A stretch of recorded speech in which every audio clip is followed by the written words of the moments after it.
시편 119편 67절 말씀을 통해서 절망의 늪에서라는 제목으로 말씀을 전합니다. 자, 영국의 초호화 유람선이었던 타이타닉호 아시죠? 영화로도 나와서 우리 모두가 다 잘 알고 있는 배 이름입니다. 그 타이타닉이라는 그 이름이요, 그리스 신화에 나오는 거인족에서 나온 이름이라고 해요. 타이타닉이라고 하면 거인족의 이름입니다. 그 의미처럼 타이타닉호는 정말 거대한 배였습니다. 자, 높이가 30m, 굉장히 높죠. 그리고 너비가 28m, 그리고 자그만치 길이가요 270m, 엄청나게 긴 거죠. 270m 길이가. 그리고 무게만 46,000톤에 이르는 초호화 유람선이었습니다. 그 배에는 7층의 객실이 있어요. 그만큼 어마어마한 큰 배였죠. 1912년 4월 12일에 그 거대한 유람선이 영국의 사우스 햄턴을 출발해서 대서양을 건너서 미국 뉴욕을 향해서 항해를 시작을 했습니다. 그러다가 항해를 시작한 지 사흘 만에 4월 15일 날 거대한 빙산을 만나서 빙산에 충돌해서 결국 배가 좌초하게 맙니다. 그 사고로 1,514명이라는 인원이 죽게 되죠. 이것이 지금도 가장 최초의 해난 사고지만 지금까지도 가장 많은 인원이 죽은 이런 사건으로 기억되고 있습니다.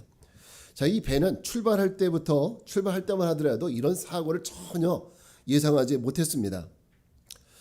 그러나 예상하지 못했지만 그들이 가는 그 앞길에 빙산은 저 물속에 있었고, 갑자기 그 빙산이 모습을 드러내고 선원들은 미처 그 빙산을 피하지 못해서 결국 충돌하게 됐고 1,514명이라는 인명이 사상 희생을 대거 말았습니다.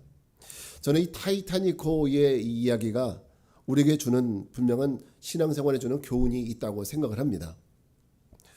지난주에 우리가 순례의 시작이라는 제목을 가지고 말씀을 나눠봤죠. 이 구원을 향해 가는 길, 구원으로 가는 길. 우리가 이 믿음의 순례를 시작하는데 이 믿음의 순례, 구원의 순례를 시작하는 우리도 얼마 안 가서 장애물이 나타날 수도 있습니다. 그리고 우리가 이렇게 생각을 하면서 신앙생활을 시작하는 사람은 없어요. 사실은 우리가 곧 신앙생활을 시작하면서 얼마 안 돼서 우리에게 장애물이 나타나겠지, 이런 생각을 하면서 시작하는 사람은 없습니다. 우리 모두가 이 믿음의 삶을 시작하면서는 타이타닉호의 승객들처럼 하나님이 주실 은혜와 축복 속에 얼마 안 있으면 우리도 저 뉴욕에 도착하겠지, 이런 희망을 갖잖아요. 마찬가지로 우리도 믿음의 생활을 시작하면서 하나님이 주는 은혜와 축복을 늘 기대합니다. 그리고 우리의 삶에는 어떤 장애물도 어떤 문제도 없을 거라고 생각하면서 이 믿음의 순례를 시작합니다. 그러나 우리의 신앙생활의 항해에도 전혀 예견되지 않은 빙산과 같은 암초를 만날 수 있습니다. 그건 우리가 잘못해서라기보다는요, 물론 우리가 잘못해서 그런 일을 만날 수도 있지만 그렇지 않다고 하더라도 우리 신앙의 여정 속에는 이런 암초들이 군데군데 도사리고 있습니다. 저는 오늘 그 암초에 대해서 함께 말씀을 나눠보고, 우리는 그 암초에 부딪혔을 때, 어떻게 하면 그 역경을 잘 이겨내고 끝까지 우리 믿음의 여정을 계속해 나갈 수 있을 것인가, 여기에 대해서 같이 나눠보려고 합니다. 자, 크리스천의 이웃이었던 고집과 줏대없음, 제가 나눠드렸던 오디오 천로역정에 보면 줏대없음 씨라고 나오죠. 근데 그것이 번역본마다 좀 달라요. 어떤 데는 유순 씨라고 나오고 온순 씨라고 나오는 데도 있고 그렇습니다. 근데 제가 여러분 나눠드렸던 오디오에는 줏대없음이라 나오기 때문에 그렇게 제가 표현을 하겠습니다. 자, 그의 크리스천의 이웃이었던 고집과 줏대없음 씨가 크리스천을 데리러 쫓아옵니다. 그리고 크리스천의 고집을 도저히 꺾을 수 없다라는 것을 알고 포기하고 집으로 돌아가 버립니다. 그러나 줏대없음은 크리스천이 하는 말에 호감을 느끼게 되고, 그리고 크리스천을 따라서 순례를 하기로 결단을 하죠. 자, 바로 이겁니다. 그들이 순례를 시작하기로 하는 이때 그들 마음속에는 어떤 마음이 있었을까요? 그들은 그 길을 걸어가면서 천성에 대한 대화를 나눕니다. 그들이 가게 될 목적지에 대한 대화를 나누죠. 천성이 어떤 곳인지, 하나님의 나라가 어떤 곳인지. 천성은 어떤 곳이고 그것이 얼마나 황홀한 곳인지, 그곳에 가게 되면 우리가 어떤 대우를 받게 되는지, 이런 얘기들을 나누면서 그들은 걸어가기 시작했습니다. 그런데 그들이 들판 한가운데 있는 절망의 수렁에 이르렀을 때 그들은 주변을 잘 주시하지 못하고 살피지 못하고 가다가 결국 절망의 수렁이라는 늪에 빠지게 되죠. 그리고 한참 동안 그 안에서 버둥거려야 됐습니다. 더군다나 크리스천은 등에 무거운 짐이 있었죠. 그 무거운 짐 때문에 더 깊이 가라앉을 수밖에 없었습니다. 자, 그때 이 줏대 없음이 크리스천에게 물어보기를 여기가 어디입니까? 이렇게 물어봅니다. 그래 크리스천은 나도 잘 모르겠다고, 여기가 어딘지 나도 잘 모르겠다고 하자 줏대 없음은 금방 크리스천을 향해서 화를 냅니다. 그러면서 말하기를 그를 비난하면서 그러면서 그는 저주와 같은 비난을 크리스천에게 퍼붓습니다. 자, 이렇게 얘기해요. 아니 이것이 당신이 나에게 말했던 그 행복이요? 만약 우리가 여행의 초반에 이런 일을 지금 당하고 있다면 우리가 뭘 바라고 목적지까지 갈 수 있겠습니까? 만약 내가 이 늪을 빠져나간다면 당신 혼자서 그 길을 가시오. 나는 다시 집으로 돌아가겠습니다. 이렇게 말해요. 줏대 없음은 필사적으로 절망의 늪에서 헤어나와서 자기 집으로 향하게 되었습니다. 자, 크리스찬은 그 속에 남아서 허우적거리면서 계속적으로 좁은 문을 바라보면서 늪의 가장자리로 가려고 애를 씁니다. 그때 도움이란 사람이 그 옆을 지나가다가 크리스찬을 도와서 그 안에서 크리스찬을 꺼내주죠. 여러분, 이 절망의 늪은 누구나 이곳에 빠지면 안 되지만은 그러나 우리도 신앙생활을 하면서 이 절망의 늪이라는 무서운 암초를 만날 수 있습니다. 우리 신앙생활에서 어쩌면 가장 무서운 것 중에 하나가 바로 이 절망이라는 거예요. 이 절망의 늪. 그러니까 늪이라고 표현할 정도로 이 절망을 한번 빠지면 나오기가 쉽지 않다는 특징이 있는 거죠. 그렇습니다. 그건 앞에서 그들이 부주의해서 절망의 늪에 빠지게 되었다고 했던 것처럼 우리도 우리 신앙생활에서 뭔가 부주의하게 되면 우리도 이렇게 절망의 늪에 빠질 수도 있습니다. 또 그런가 하면 우리는 이 절망의 늪에 빠지는 것이 우리의 욕심과 우리의 교만함과 그리고 우리의 헛된 기대, 세상을 향한 헛된 기대, 이런 것들이 우리에게 이루어지지 않았을 때 우리는 또한 절망 속에 빠지게 되죠. 저는 좋은씨앗 교회가 이곳에 세워진 지 벌써 8년이 되었죠. 올해가 이제 벌써 횟수로 8년이 되었는데 그동안 우리 교회를 거쳐간 사람들이 정말 많았어요. 지금은 우리가 불과 6명, 7명밖에 모여서 예배드리지 않지만은 우리 교회를 거쳐간 사람들이 아마 다 모여서 예배드린다고 하면은 이 예배당이 좁을 겁니다. 제가 대충 생각해도 한 30명이 훨씬 넘은 사람들이 우리 교회를 지나갔어요. 이 사람들 한번 다 같이 한번 예배 드려봤으면 좋겠다는 생각이 들 때도 있습니다. 여러분도 그중 한 사람입니다. 우리 교회를 온 사람들. 그래, 우리 교회를 스쳐간 사람들이 되시면 안 돼요. 그분들 중에는 우리 교회는 아니지만 여전히 지금도 열심히 신앙생활 하시는 분들이 있어요.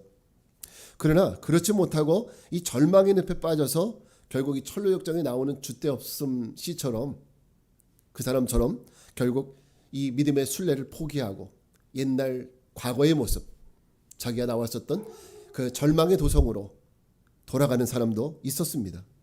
그리고 또 그 자리에서 빠져나오지 못하고 여전히 이 절망 가운데서 헤매고 있는 사람들도 아직도 있다라는 거예요. 그만큼 이 절망이라는 것은 늪이에요. 늪. 우리가 절망에 빠지면 헤어나오기 힘들다는 거죠. 절망 속에 빠지면 우리가 다시 믿음을 회복하기가 쉽지 않아요. 그래서 이 절망을 늪이라고 얘기하는 거예요. 그만큼 절망의 늪은 우리의 신앙의 여정을 걸어가는 우리에게는 어쩌면 반드시 통과해야 될 한 과정일 수 있는데, 그럼 이 절망의 늪이 반드시 우리가 통과해야 되는 과정이라면 우리는 어떻게 이 절망의 늪을 무사히 빠져나올 수 있을까요? 내가 절망의 늪에 빠졌을 때, 여러분도 아마 절망을 느껴본 적이 있으시죠? 신앙생활하면서 어떤 상황이든지. 그러면 우리가 이런 상황에 빠졌을 때 우리는 어떻게 하면 이 절망의 늪을 무사히 빠져나와서 이 믿음의 순례를 계속할 수 있을까요? 첫째는 무엇보다도 마음을 지켜야 합니다. 여러분, 마음을 지켜야 돼요. 우리 잠언서 4장 23절 말씀을 한번 같이 읽겠습니다. 시작. 모든 지킬 만한 것 중에 더욱 내 마음을 지키라. 생명의 근원이 이에서 남이니라. 여러분, 이 잠언의 말씀은 우리 목사님들이 성도들에게 참 많이 설교하는 이런 내용 가운데 하나입니다. 모든 지킬 만한 것 중에서 뭘 지켜요? 내 마음을 지켜라. 마음을 지키라는 거죠. 생명의 근원이 이 마음에서 남인지라. 이 말씀은 그래서 우리 성도님들도 많이 외우고 있는 이 잠언의 말씀 가운데 하나입니다. 절망의 늪에 빠졌을 때, 우리가 절망 가운데 빠졌을 때 우리는 왜 무엇보다도 이 마음을 지켜야 될까요? 왜 이 마음이 중요할까요? 왜 우리는 마음을 지키라고 성경은 얘기할까요? 그 이유는요, 우리 베드로 전서 5장 8절을 볼게요. 시작. 근신하라, 깨어라. 너희 대적 마귀가 우는 사자같이 두루다니며 삼킬 자를 찾나니. 네, 바로 여기에 원인이 있습니다. 그거는 마귀가 우는 사자와 같이 두루다니면서 이 절망의 늪에 빠져서 허우적거리고 정신을 차리지 못하는 사람들, 의심과 절망 가운데 빠져있는 사람들의 뭘 뺐을까요? 이 마음을 빼앗기 때문입니다.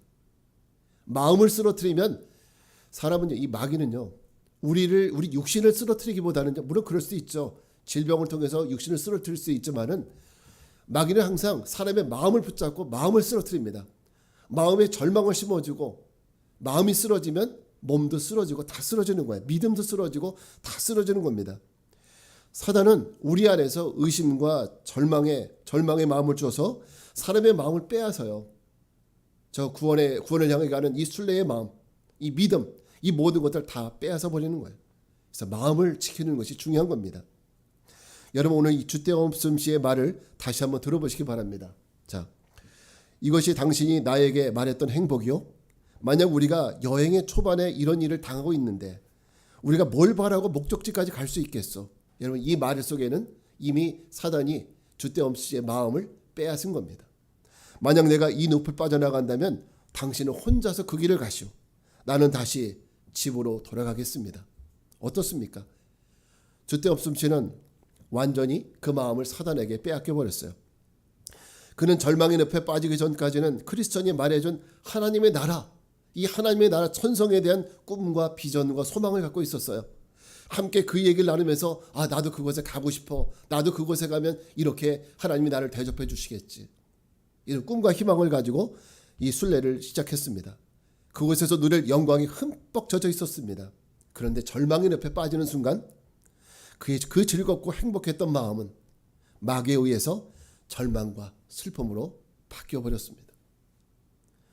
바뀐 것은 아무것도 없어요.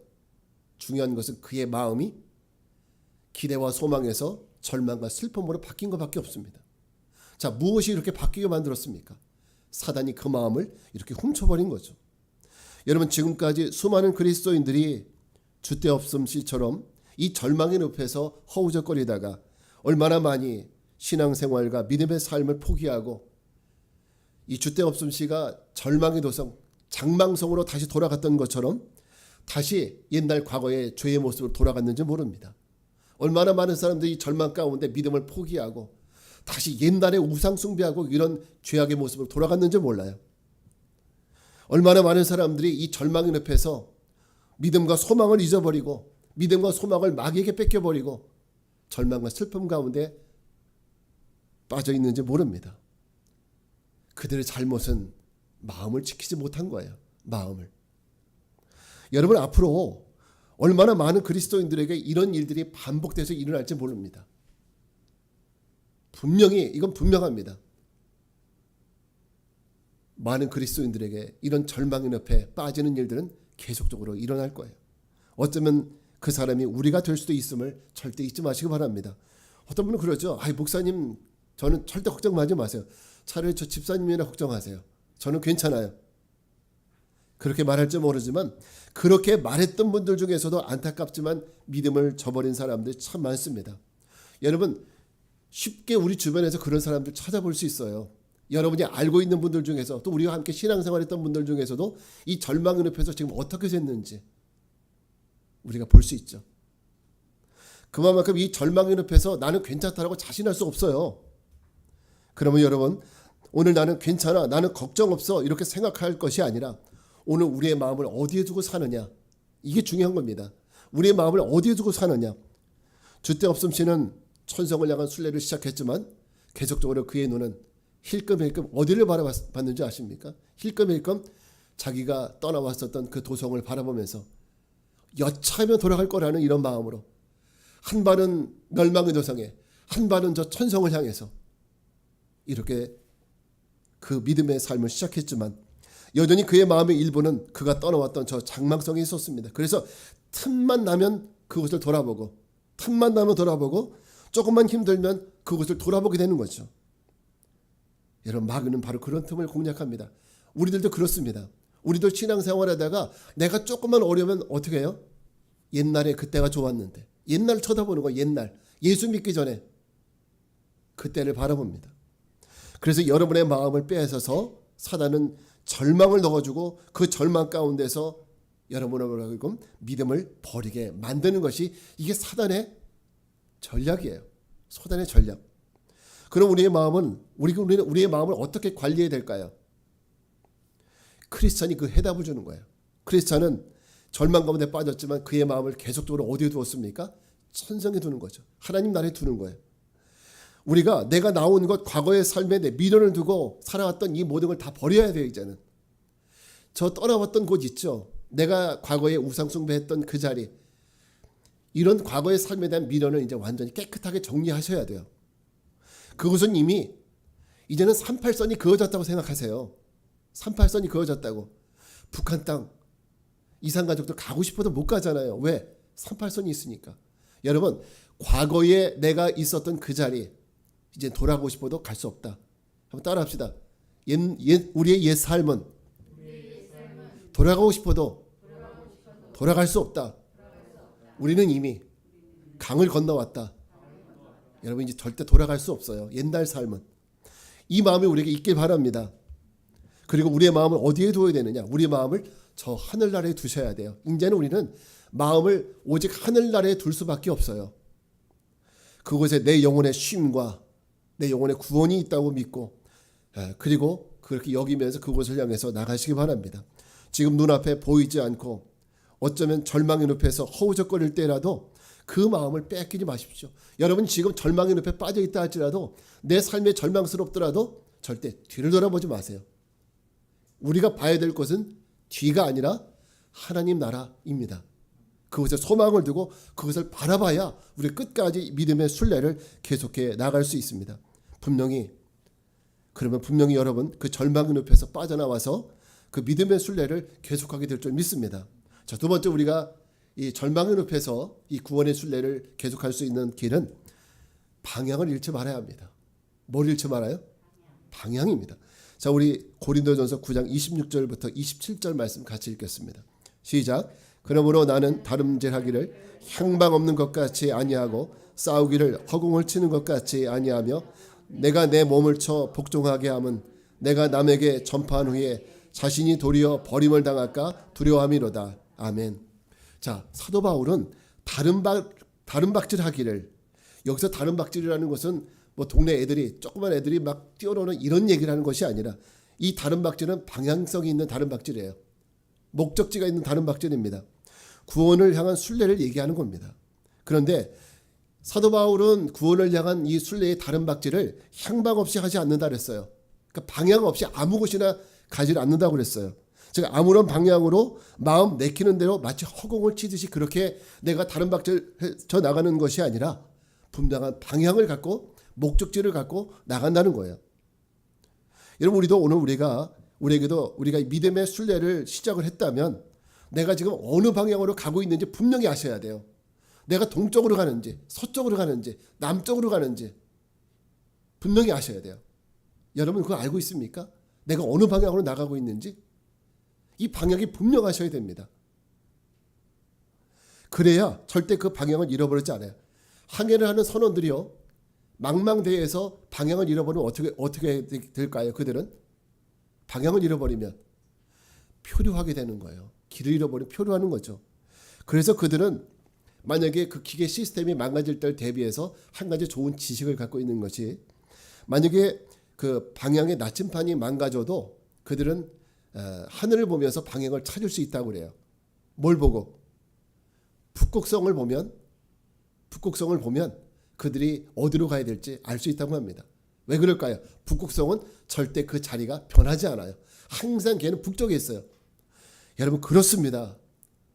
우리가 나가야 될 자리도 북극성과 같이 항상 고정돼 있어요. 하나님의 나라는 여기 있다가 저기 있다가 옮겨 다니지 않는다는 거죠. 오늘은 동쪽에 있다, 내일은 서쪽에 있다, 이렇게 하지 않는다는 거죠. 하나님의 나라 천성은 항상 그곳에 있습니다. 그러면 여러분의 분명한 구원을 향한 방향을 우리가 잃지 않는 것이 중요합니다. 절망의 늪에 빠졌을 때 이 줏대 없음 씨의 가장 큰 문제는 그가 절망의 늪에 빠졌을 때 방향을 잃어버렸다는 거예요. 내가 어디로 향해 가고 있는지 그 방향을 잃어버렸다는 겁니다. 그는 분명히 처음에는 크리스천과 함께 저 좁은 문을 향해서 걸어가고 있었습니다. 그런데 절망의 늪에 빠지게 되었을 때 그는 그 순례의 방향을 망각했습니다. 그 방향을 망각하니까 결국 포기해버리고 그가 왔었던 그 가려고 하는 방향이 아니라 가려고 하는 방향의 반대 방향으로 움직이게 되었다는 거죠. 여러분, 절망의 늪은 구원의 순례자들로 하여금 가는 방향에 대해서 과연 이 길이 옳은 길인가 잘못 들어온 길인가 하는 방향에 대한 의구성을 갖게 만듭니다. 누구든지 절망의 숲에서는 내가 가는 길이 맞나? 이런 의심을 갖게 해요. 내가 가는 길이 맞는 길인가? 옳은 길인가? 내가 지금 아까 주태엄스 씨 말했던 것처럼 아니 내가 이렇게 믿음의 길을 가는데 이런 어려움이 있다면 이 길이 맞는 길인가? 이런 내가 가려고 하는 방향에 대한 의심이 들게 된다는 거죠. 여러분, 그렇지 않겠어요? 만약 여러분이 처음 길을 가는데 누가 길을 알려줘요. 저 길을 가보십시오. 근데 그 길을 열심히 갔는데 아니 길은 좁고 앞에 큰 산이 나타나요. 그럼 여러분 어떤 마음이 들겠어요? 이 길이 맞나? 이 마음 들지 않겠어요? 그렇습니다. 우리도 그런 생각을 할 수 있습니다. 우리도 전혀 예상하지 못했던 고난과 절망의 순간이 찾아올 때 그 속에서 내가 걸어가는 방향이 맞는지에 대한 헷갈리는 순간이 찾아옵니다. 지금까지는 당연히 맞는 길이라고 믿고 확신하고 왔는데 이 절망의 늪에서 허우적거리다 보니까 그 방향에 대한 확신이 사라지고 의심이 들어오기 시작한 겁니다. 여러분은 이런 순간에 줏대 없음 씨처럼 다시 내가 나왔던 절망의 성, 저 장망성을 바라본 적은 없습니까? 또 줏대 없음 씨처럼 다시 과거 옛 습관, 옛상을로 돌아가려고 하는 이런 마음을 먹었던 적은 없습니까? 내가 가는 길은 잘못된 길이야. 다시 옛날 길로 돌아가야지. 이런 마음을 든 적이 없습니까? 누구나 그런 마음을 가질 수도 있고 그런 마음이 사람인 우리는 사실 충분히 이해가 돼요. 얼마나 힘들면 저럴까? 충분히 이해가 되죠. 그러나 하나님은 절대로 그것을 용납하지 않으세요. 다시 돌아온 길로 돌아가는 거 하나님은 용납하지 않으십니다. 출애굽기를 보면 광야의 길을 걸어가던 이스라엘 백성들이 조그만 고난과 어려움이 찾아올 때마다 그리고 절망의 늪에 빠질 때마다 그들은 습관처럼 어디를 떠올렸습니까? 어디를 떠올렸어요? 과거 우리가 종되었던 곳, 그들의 종되었던 애굽을 떠올렸어요. 그때가 좋았는데 그때 고기 까마 옆에서 고기 먹던 무슨 고기를 먹어요 종들이. 다 꿈 같은 얘기죠. 그랬으면 좋겠다라는 거죠. 그때가 좋았다는 거예요. 자기가 종이 되었는데 그렇게 힘들게 살았는데 그래도 그때가 좋다고 생각하는 거예요. 그리고 그들은 어떤 말을 했습니까? 그들은 그들이 나왔던 애굽을 떠올렸고 그것이 더 좋았다고 말해요. 그것이 더 좋았다고. 그리고 마침내는 그리로 돌아가려고 했습니다. 이것이 얼마나 하나님을 무시하는 일이고 이것이 얼마나 하나님을 욕되게 하는 일인지 그들은 몰랐어요. 그들은 끝내 가데스 바네아에서 하나님이 주시는 가나안 땅을 혹평하고 그리고 차라리 종살이하던 애굽으로 돌아가자. 그렇게 했을 때 그렇게 돌아가려고 했습니다. 이에 하나님이 그들에게 어떻게 처벌을 내렸습니까? 얘네들은 안 되겠다. 20세 이상으로 여호수아와 갈렙 이에는 그 누구도 하나님 너희들이 지금 들어가기 싫다고 말한 그 땅에 들어가지 못한다는 거예요. 광야 40년 동안 그들은 하나님이 주신 땅을 혹평하다가 다시 과거로 돌아가려다가 결국은 20세 이상으로 모두가 다 여호수아 갈렙 이에는 광야에서 다 죽고 말았어요. 그들은 망하게 되었습니다. 왜 그랬을까요? 이것은 하나님을 욕되게 하는 거예요. 내가 과거로 돌아가려고 하는 것은 하나님을 욕되게 하는 것이고 그리고 하나님을 무시하는 일이에요. 이것이 얼마나 큰 죄인지 모릅니다. 그것이 방향을 잃어버리고 멸망의 성읍 장망성을 그리웠던 자들의 최후였습니다. 우리가 만약 우리도 지금 이렇게 믿음의 생활을 하지만은 내가 절망의 숲에서 방향을 잃고 다시 옛생활로 돌아간다면 여러분 이 성경이 우리에게 주는 교훈은 우리도 그렇게 될 거라는 거예요. 우리도 그렇게 멸망할 거라는 겁니다. 여러분 오늘 우리가 내 실수로 혹은 여러 가지 이유로 절망의 늪에 빠졌다고 할지라도 절대 내가 나가야 될 방향 그것이 어디인지 분명한 방향성을 가지고 그 방향을 잊지 마시기 바랍니다. 그리고 어떤 상황이 닥치더라도 크리스천처럼 그 방향을 쳐다보세요. 내가 가야 될 곳을 쳐다보고 그곳을 향해서 끝까지 나가시기 바랍니다. 물론 지금은 장애물이 있을 수 있어요. 절망의 늪에 빠질 수도 있습니다. 아니요. 더 큰 일도 생길 수 있습니다. 그러나 우리가 그곳을 향해서 끊임없이 쳐다보고 방향성을 잃지 않으면 마침내 우리는 그 성에 도착하게 될 것입니다. 그래서 철로 역정이에요. 역정. 하늘날로 가는 길이 어떤 길이에요? 역정. 고난의 길이라는 거예요. 고난의 길. 쉬운 길이 아니라는 겁니다. 하나님 나라 가는 길은 쉬운 길이 아니에요. 역정입니다. 여러분 우리가 그것을 잊지 마시고 내 삶에 절망의 늪이 찾아온다 할지라도 그래 괜찮아 나는 하나님의 나를 쳐다봐 이 방향성을 가지고 끝까지 나가서 주께서 구원하시는 방향을 잊지 말고 끝까지 나아가는 우리 모두가 되길 바랍니다. 마지막으로 우리가 절망의 늪에서도 절대 우리가 돌아서지 않고 끝까지 구원의 순례를 완주할 수 있는 방법은 주님을 향한 절대적 신뢰, 절대적 신뢰입니다. 우리 디모데후서 4장 6절부터 8절 말씀 같이 읽겠습니다. 시작. 전제와 같이 내가 벌써 부어지고 나의 떠날 시각이 가까웠도다. 나는 선한 싸움을 싸우고 나의 달려갈 길을 마치고 믿음을 지켰으니 이제 후로는 나를 위하여 의의 면류관이 예비되었으므로 주 곧 의로우신 재판장이 그날에 내게 주실 것이며 내게만 아니라 주의 나타나심을 사모하는 모든 자에게도니라. 아멘. 자, 고난, 절망의 늪이요. 우린 사도 바울에 비하면 명함도 못 꺼내요. 그렇지 않아요? 사도 바울이 복음 전도를 하다가 어떤 일을 당했는지 다 알잖아요. 우리가 당한 일들은요. 사도 바울이 당했던 일에 비하면은 그야말로 속된 말로 죄송합니다. 세 발의 피예요. 아무것도 아니잖아요. 그러나 그가 만약 우리였다면 그가 만약 우리 같았다면은 수십 번 절망의 늪에서 못 나왔을 거예요. 수십 번 예수 믿는 거 포기해야 됐고 예수 부인해야 됩니다. 그리고 그는 수백 번 사단에게 마음을 뺏겨서 수백 번 방향을 바꿨을 것입니다. 그러나 그는 끝까지 어때요? 그렇지 않았어요. 그렇지 않았습니다. 오늘 이 말씀에도 지금 읽었던 이 말씀에도 보게 되면 선한 싸움을 싸웠대요. 싸움이라는 것은 그만큼 이 사도 바울도 믿음의 싸움을 했다는 거죠. 자, 그러면서 나의 달려갈 길을 마치고 어떻게 했다? 믿음을 지켰다는 겁니다. 우리가 이 싸움에서 이기지 않으면요, 믿음을 지킬 수 없어요. 이 절망의 늪에서 이 싸움을 이겨야 믿음을 지킬 수 있습니다. 사도 바울은 우리 같으면 수백 번 하나님을 부인했겠지만 그는 그렇게 하지 않았습니다. 그 근거는 바로 디모데후서 4장 오늘 이 말씀처럼 주님 말씀과 약속에 대한 절대적 신뢰 때문에 절대적 신뢰가 있었기 때문에 그는 하나님을 부인하지 않았습니다. 오늘 여기 말씀도 보게 되면 뭐라고 했습니까? 내가 믿음을 지켰으니 이제 후로는 뭐가 있어요? 나를 위하여 의의 면류관이 예비되었으므로. 이 믿음에 절대적 신뢰가 있는 거예요. 이 말씀에 대한 절대적 신뢰. 하나님의 약속에 대한 절대적 신뢰가 있는 거예요.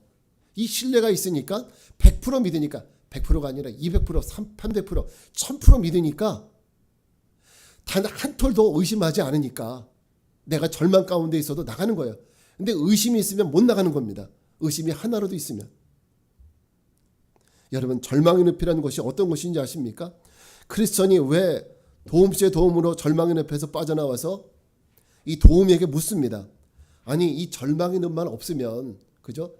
이 순례자들이 수월하게 믿음의 삶을 할 수 있을 텐데 이 절망의 늪을 왜 고치지 않죠? 이렇게 묻죠. 그때 그 질문에 도움이 이렇게 말합니다. 네, 넘겨주세요. 자, 이렇게 말합니다. 이곳은 죄의 판결을 받은 죄의식의 찌꺼기와 오물이 계속해서 흘러들어와서 이 절망의 늪에 쌓이게 되는데, 죄인들이 성령에 의해서 자기 죄를 깨닫게 될 때 자신의 악한 상태를 보고 그들의 영혼 가운데 많은 의심과 공포와 실망과 두려움이 생겨서 그 모든 의심과 공포와 절망과 실망과 두려움이 이곳에 다 모여들어서 이 진창이 된다는 거예요. 그게 절망의 늪이라는 거예요. 이 얘기가 무슨 뜻인지 아세요? 하나님 말씀 보니까 내가 죄인이야. 이러다가 난 죽겠구나. 절망 가운데 빠진 거예요. 근데 절망 가운데서 믿음이 없으니까, 하나님의 말씀에 대한 신뢰가 없으니까, 내가 하나님을 믿으면 살 수 있을 거라는 이 믿음이 없으니까 절망 가운데 빠져서 이런 그 절망이 이 늪으로 밀려 들어오게 되는 거예요. 지난주에 로마서 7장의 말씀처럼 나는 곤고한 자로다. 누가 이 사망의 몸에서 나를 건져내랴. 이 탄식이 생긴 자들이 예수 그리스도의 고쳐주심과 회복해주심에 믿지 못하고 스스로 끝없는 절망과 탄식에 사로잡혀 있기 때문에, 주님 말씀을 온전히 신뢰하지 못하기 때문에 스스로 이 절망의 늪에 빠져들게 된다는 거예요. 그러므로 우리가 이 절망의 순간에 가장 중요한 것이 뭔지 아세요? 네, 주님을 향한 절대적인 신뢰. 주님을 향한 절대적인 신뢰.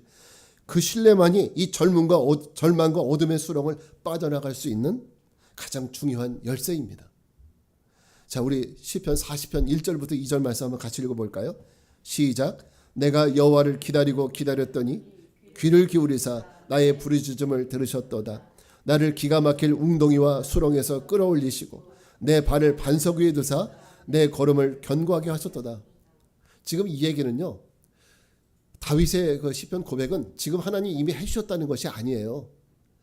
지금 내가 이렇게 고난 가운데 있지만 하나님이 나를 기가 막힐 웅덩이에서, 그 웅덩이와 수렁에서 끌어올려 주실 것을 나는 믿는다는 거예요. 그리고 나를 반석 위에 두셔서 내 걸음을 견고하게 하실 것을 나는 믿습니다. 의심하지 않는다는 거예요. 그 고백이 시편 40편 1절부터 2절 고백입니다. 기가 막힌 절망과 웅덩이와 수렁에서 자신의 발을 반석 위에 이르게 하실 하나님을 신뢰하는 믿음. 내 걸음을 견고하게 하실 하나님에 대한 절대적인 신뢰. 이게 바로 다윗을 그 수없는 절망에서 끌어내서 결국 믿음 위에 세우는 놀라운 역사를 갖게 한 겁니다. 여러분, 아침 안개가 자욱하면 앞이 잘 보이지 않잖아요. 그러니까 맨날 그 서해대교라든지 영종대교에서 사고가 많이 나는 이유가 거기는 해무가 많이 껴요. 앞이 잘 안 보이니까 사고가 납니다. 자, 이렇게 우리 안개가 자욱하면 어디로 가야 할지 방향도 잃기 쉽고 눈앞에 보이는 것도 불분명합니다. 그러나 그 안개를 제거하는 방법은, 그것은 내 힘으로 되지 않습니다. 어떻게 하면 안개가 거쳐집니까? 해가 나오면 돼요. 태양이 나오면 안개는 자연스럽게 사라져요. 해가 나오면 안개가 자연스럽게 사라지고 모든 것이 선명하게 돼요. 안개 속에는 모든 것이 불분명해지지만 어때요? 해가 나오면 모든 것이 선명해지고 분명해집니다. 여러분, 예수 그리스도에 대한 절대적인 신뢰, 그리고 주의 약속, 이 주님의 약속에 대한 것에 대한 그 소망과 기대가 분명하다면 절망의 늪은 우리에게 아무런 문제가 되지 않습니다. 절망의 늪 가운데 있었을 때는 모든 것이 불분명해지고 의심이 생기고 의심의 안개가 쫙 들어오죠. 그러나 우리가 하나님 말씀에 대한 절대적인 신뢰, 하나님에 대한 절대적인 신뢰가 있다면 우리는 능히 그 늪에서 빠져나와서 순례의 길을 계속하게 될 줄 믿습니다. 오늘 우리는 이 시편 119편 71절 말씀을 통해서 절망의 늪에서라는 제목으로 말씀을 나눠봤습니다. 자, 고난당하기 전에는 내가 그릇 행하였더니 이제는 주의 말씀을 지키나이다. 오늘 이 말씀을 결론으로 제시합니다. 절망 늪이라는 고난이 오기 전에는 우리는 우리의 믿음의 순례를 하면서도 우리는 무엇이 옳고 무엇이 그른지 잘 몰랐어요. 우리는 이것이 맞을까 저것이 맞을까 우리는 분명하지 않았습니다. 그러나 고난을 통해서 우리는 주님을 알게 됐고, 고난을 통해서 우리는 하나님의 약속의 신실함을 알게 됐고, 이 고난을 통해서 우리는 하나님의 약속을 분명히 더 크게 붙잡을 수 있게 되었습니다. 방향을 더 잘 알게 되었고 하나님의 약속을 더 크게 신뢰할 수 있게 됩니다. 여러분에게는 내가 그릇 행했던 삶으로 인한 고난이 전화 위복이 되어서 오히려 주님을 향한 더욱 강한 믿음과 신뢰로 절망의 늪을 빠져나와서 이 순례의 길을 끝까지 나갈 수 있는 저와 여러분 되시기를 주의 이름으로 축원합니다. 바라기는 저와 여러분 모두에게 정말 우리 주님께서 이게 멸망의 늪에서도 절망의 늪에서도 절망하지 않는 그 믿음과 신뢰 그리고 소망의 날마다 우리를 저천성으로 이끌어 나가기를 주의 이름으로 축원합니다. 자, 자리에서 일어나셔서 우리 같이 찬양하겠습니다. 하나님의 음성을 찬양하고 기도하겠습니다.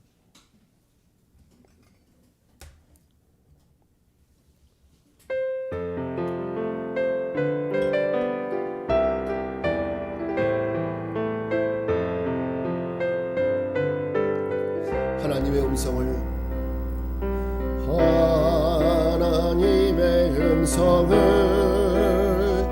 듣고자 기도하며 귀를 기울이고 나의 기도를 들어주신다네. 깊은 웅덩이와 수렁에서 끌어주시고 나의 발을 반석 위에 세우시사 나를 튼튼히 우리 주를 의지하고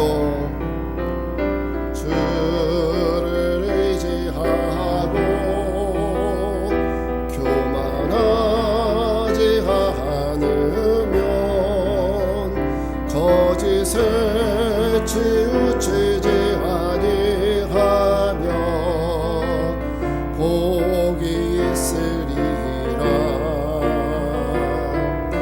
여호와 나의 주는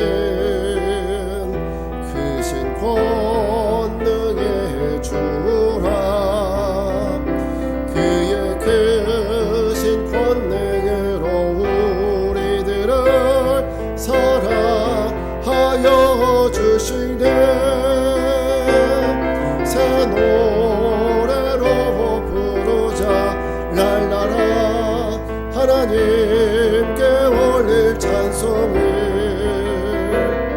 새 노래로 부르자. 하나님 새 노래로 부르자.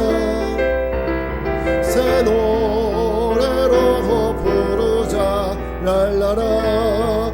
하나님께 올릴 찬송을 새 노래로 부르자. 하나님 사랑을. 그냥 그 기도하겠습니다. 누구에게나 절망의 늪이 찾아옵니다. 그러나 그 절망의 늪을 빠져나와 계속적으로 믿음의 순례를 하는 사람과 그렇지 못하고 다시 과거로 돌아가는 사람의 차이는 하나님을 향한 믿음과 신뢰를 갖고 있느냐 없느냐의 차이입니다. 그만큼 여러분 주님을 믿을 때 믿음과 신뢰가 중요합니다. 절망의 늪이 아니라 그보다 더한 일이 내게 찾아와도 하나님을 향한 믿음과 신뢰가 있으면 그 또한 능히 이길 수 있는 것입니다. 우리 함께 기도합시다. 주님, 우리는 이 절망의 늪을 이길 힘이 없습니다.